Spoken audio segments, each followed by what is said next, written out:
안녕하세요. 이번 시간에는 2019 11월 고2 16에서 20번 지문 함께 살펴보도록 합시다. 문제 1번을 보니까 내용 일치 불일치인데 이고요. 그 다음 20번을 보니까 A에 관한 문제네요. 그러니까 A를 보고 바로 풀면 되고요. 21번을 보니까 동기식과 비동기식 방식을 비교하는 문제입니다. 그 다음에는 역시 동기식과 비동기식이 나왔어요. 이 문단을 읽고 풀면 될 것 같고요. 그 다음 문제, 어휘 문제 이렇게 해서 자 문제 지문 읽어보도록 할게요. 첫 번째 문단입니다.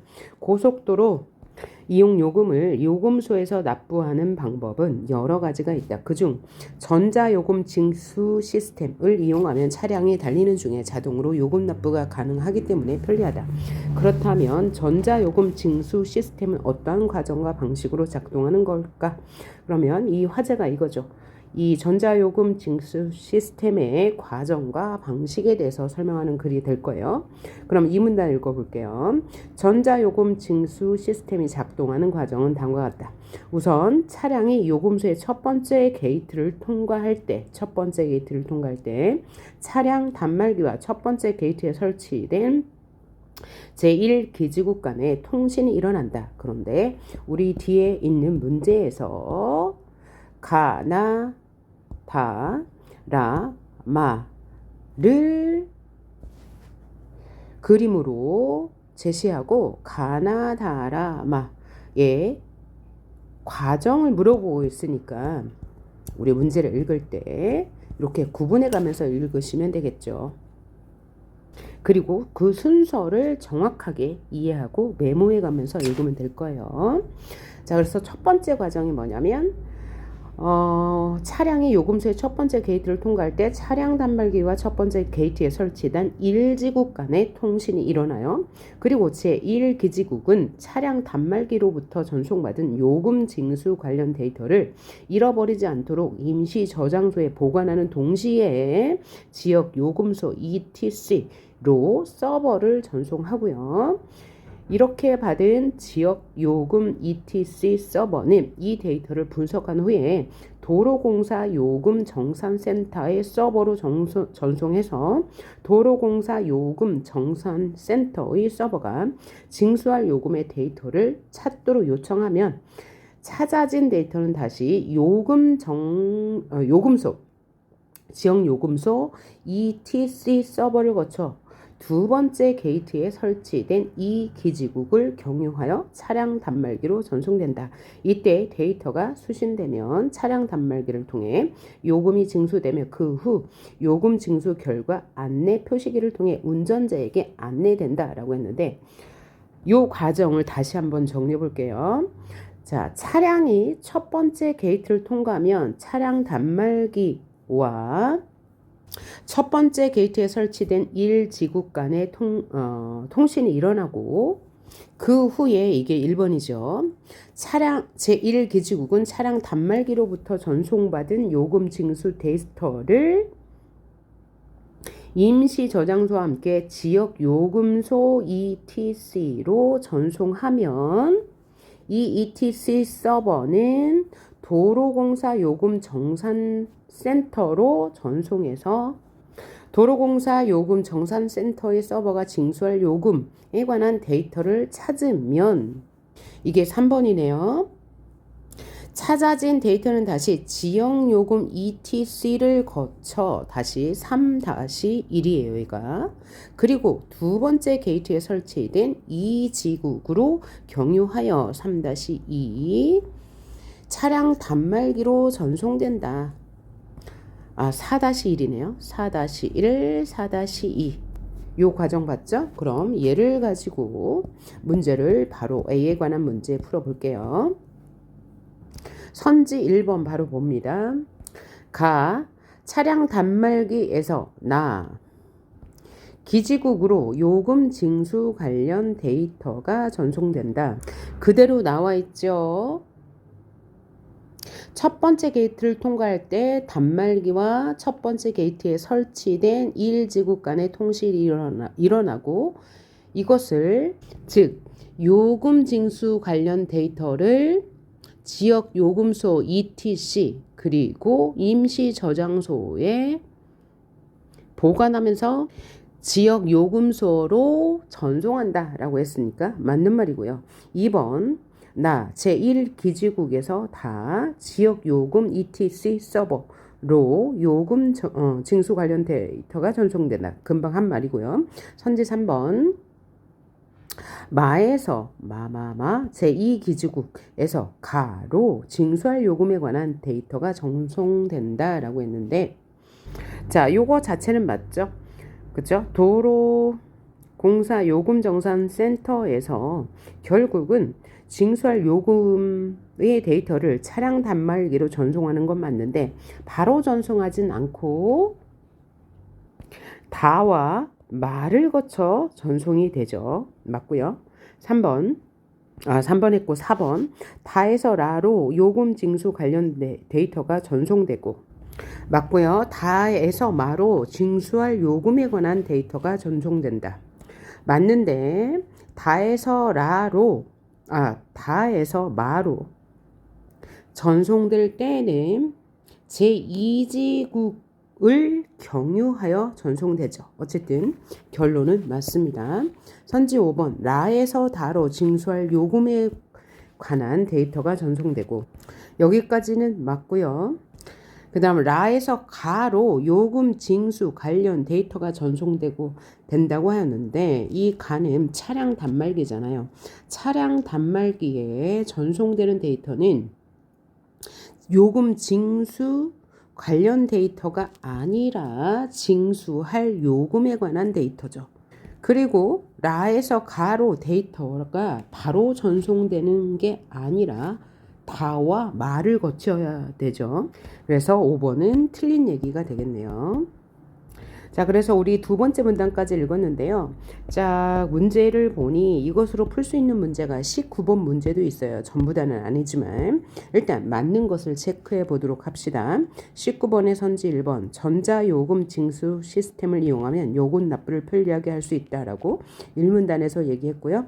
선지 2번 차량 단말기와 기지국 간에는 데이터 전송이 무선으로 이루어진다고 1문단에서 얘기했으므로 맞는 말이고 이 문제는 나머지 3, 4문단을 읽고 풀 수 있는 문제니까 좀 이따 풀어봅시다. 그럼 3문단 볼게요. 이런 과정에서 이러한 전자요금 징수 시스템이 작동되는 과정에서 차량 단말기와 기지국 간에는 무선으로 데이터 전송이 이루어진다. 이때 통신 규약에 따라 정해진 전자요금 징수 시스템의 데이터 처리 방식은 시 분할 방식이다. 이 데이터 처리 방식이 시 분할 방식이다. 그러면 시간에 따라서 분할하는 방식이다 라고 말할 수 있는데 통신 규약에 따라 이루어진대요. 이는 동일한 크기로 분할된 시간의 단위를 단위인 타임 슬롯을 차량 단말기에서 전송된 각각의 데이터에 할당하여 데이터를 처리하는 방식이다 라고 했는데 그러면 타임 슬롯이 뭐라고 말하고 있어요? 관영어와 체연 구조니까 타임 슬롯은 동일한 크기로 분할된 시간 단위이다 라고 이해하시면 되겠죠. 이러한 타임 슬롯은 차량이 진입하지 않아도 항상 만들어지는데 차량이 지나가게 되면 규약으로 정해진 데이터 종류의 순서에 따라 데이터의 타임 슬롯이 할당된다. 차량 한 대가 지나가는 경우 데이터에 할당된 타임 슬롯들에 의해 하나의 집합체가 이루어진다. 이것을 뭐라고 한다? 프레임. 그럼 프레임은 뭐라고요? 타임 슬롯에 의해 하나의 집합체가 데이터에 할당되는 것, 이것을 프레임이라고 한대요. 이때 타임 슬롯이 데이터에 할당되는 방식과 프레임이 구성되는 방식은 시 분할 방식의 종류에 따라 동기식과 비동기식으로 나눈다. 그러니까 동기식과 비동기식으로 나눈 기준은 뭐야? 데이터 할당 방식과 프레임 구성 방식 두 가지 모두가 포함이 되는 거죠. 그러면 3문단에서는 동기식과 비동기식 방식의 차이점에 대해서 얘기할 거네요. 그래서 두 가지를 잘 구분해 가면서 읽으시면 되겠습니다. 3문단 동기식 시분할 방식은 통신 규약에 따라 타임슬롯을 데이터 종류 각각에 지정해 놓는다. 그리고 데이터가 전송되면 그 데이터의 종류에 지정된 타임슬롯이 해당 데이터에 할당된다. 하지만 데이터가 전송되지 않으면 타임슬롯은 빈 채로 남아있게 된다. 그래서 하나의 프레임에 포함된 타임슬롯의 개수는 차량마다 동일하다. 결국 동기식 시 분할 방식은 데이터를 처리하는 과정에서 오류가 발생할 가능성은 낮지만 데이터에 할당되지 않은 타임슬롯이 존재할 수 있다는 점에서 타임슬롯이 일부 낭비된다. 즉 효율성이 떨어진다. 라고 이해하시면 되겠네요. 여기에 기억이 있으니까 니은은 비동기식 방식의 장단점에 대해서 이야기하겠네요.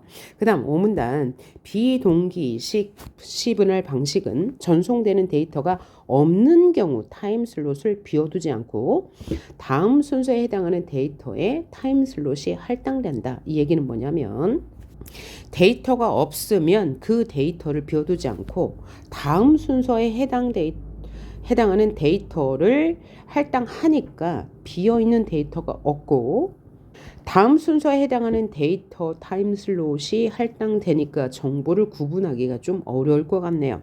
그래서 하나의 프레임에 포함된 타임슬롯의 개수는 차량에 따라 다르다. 왜냐하면 정보가 즉 데이터가 없는 경우에는 슬롯을 비워두지 않고 다음 순서에 해당하는 데이터에 타임슬롯이 할당된다고 했으니까 무슨 얘기냐면 자 여기 요금 징수 시스템이 여기 있다고 해요. 여기 있는데 한 대의 차가 이렇게 지나가요.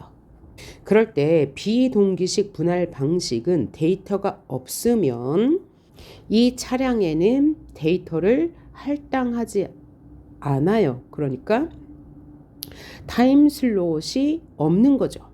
예를 들면 한 차량의 데이터가 1, 2, 3, 4, 4개라고 쳐요. 그러면 이 1번 A라고 합시다. 이 A 차량은 1, 2, 3, 4 데이터 중에 하나의 데이터가 없다. 그러면 3개의 타임슬롯만 가지고 가는 거고 뒤에 오는 차량이 B 차량이라고 치면 이 B 차량도 여기를 지나갈 거 아니에요. 요금 정산소를 지나갈 때 이 B 차량의 경우 1, 2, 3, 4, 4개의 데이터 즉 타임슬롯 4개가 있는데 이 데이터를 B는 모두 가지고 있어요. 그럼 얘는 타임슬롯이 4개가 된다는 얘기예요. 하지만 동기식 시분할 방식은 없으면 없는 대로 데이터를 그냥 비워둔다고 했으므로 차량마다 타임슬롯의 개수는 같겠죠. 그 얘기를 하는 겁니다. 그리고 데이터의 종류에 따라 정해진 타임슬롯이 해당 종류의 데이터에 할당되지 않기 때문에 그래서 종류가 다른 것이 만약에 4개 있어야 한다면 여기 앞에 있는 A 차량은 슬롯이 3개이고 B 차량은 4개가 될 수 있잖아요. 그래서 차량 단말기는 뭐 A 차량은 타임슬롯이 3개일 수 있고 B 차량은 타임슬롯이 4개일 수 있지만 요금 징수 관련 데이터는 이 하나 비워진 데이터를 A 차량이 갖지 않는 데이터를 다음 순서에 해당하는 차량이 아니고 데이터를 여기다 그냥 다음 슬롯의 정보를 갖다 넣기 때문에 즉 할당하기 때문에 데이터 종류를 확인하는데 좀 문제가 있겠네요. 그래서 이렇게 말하고 있어요. 그리고 데이터의 종류에 따라 정해진 타임슬롯이 해당 종류의 데이터에 할당되지 않기 때문에 전송되는 모든 데이터마다 그 데이터의 종류를 확인할 수 있는 주소 필드를 포함시킨대요. 그러니까 추가 작업이 필요한 거죠. 그래서 그렇게 프레임이 구성된대요. 자, 결국 비동기식 시분할 방식은 타임슬롯이 낭비되지는 않지만 왜? 비어있는 타임슬롯이 없기 때문에 그러나 데이터를 처리하는 과정에서 오류가 발생할 가능성이 상대적으로 높다. 라고 했네요. 그러면 기억 니은에 대한 문제 바로 풀어보도록 합니다. 기억은 동기식이고요. 니은은 비동기식입니다. 들어갈 말로 가장 적절한 것은 무엇이냐라는 문제예요. 자, 무엇은 동기식이 상대적으로 높아요. 상대적으로 높은 게 뭐였죠? 동기식이 상대적으로 높은 게 정확성이 높다고 그랬어요. 정확성이 높다고 했고요. 비동기식이 낮다고 했죠. 또한 데이터 처리 과정의 효율성은 누가? 동기식이 상대적으로 낮다고 그랬죠. 그리고 비동기식이 상대적으로 높다고 했습니다. 그러면 답이 4번 바로 나오죠. 그러면 마지막 문단 읽고 나머지 문제 풀어보도록 할게요. 최근 통신기술의 발전과 교통 환경 변화에 의해 새로운 장비가 도입되거나 통신 규약이 바뀌기도 하는 등 전자요금 징수 시스템의 변화는 계속되고 있다라고 했어요. 그러면 19번부터 차례로 풀어보도록 합니다. 자, 선지 3번 볼 차례예요. 시 분할 방식에서 타임슬롯은 차량이 진입하지 않아도 항상 만들어진다 라고 3문단에서 말했으므로 맞는 말이고요. 4번 타임슬롯은 동일한 크기로 분할된 시간 단위들에 의해 구성된 집합제이다 라고 했는데, 자, 3문단에서 말하기를 타임슬롯은 동일한 크기로 분할된 시간의 단위라고 했고요. 이것들에 의해 구성된 집합체는 프레임이라고 했으므로 틀린 말. 5번 비동기식 시 분할 방식은 전송되는 모든 데이터마다 주소 필드를 포함시켜 프레임이 구성된다 라고 했는데 5문단에서 그렇게 말했습니다. 왜냐하면 데이터의 종류에 따라 정해진 타임슬롯이 해당 종류의 데이터에 할당되지 않기 때문이라고 했습니다. 그래서 오류 가능성이 많다고 했죠. 그 다음 문제는 20번 했고 21번 했고 22번 풀어보겠습니다. 여기가 지금 적절하지 않은 것을 골라라 라고 했는데 보기를 정확하게 읽으면 문제는 쉽게 풀려요. 한번 봅시다. 땡땡 요금소의 전자요금 징수 시스템으로만 운영하는 하나의 차로를 1번 차량과 2번 차량이 시간의 간격을 두지 않고 순서대로 지나갔다 라고 했고요. 데이터 전송은 1번 차량은 동기식이고요. 2번 차량은 비동기식이래요.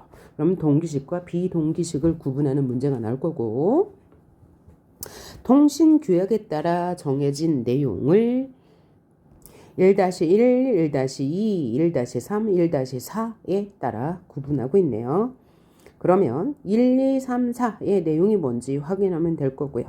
데이터의 전송 유무는 데이터가 전송이 됐다. 그러면 일치하는 거고, 유는 데이터가 일치하는 거고, 무는 데이터가 일치하지 않는다는 거, 요 정보 확인했고요.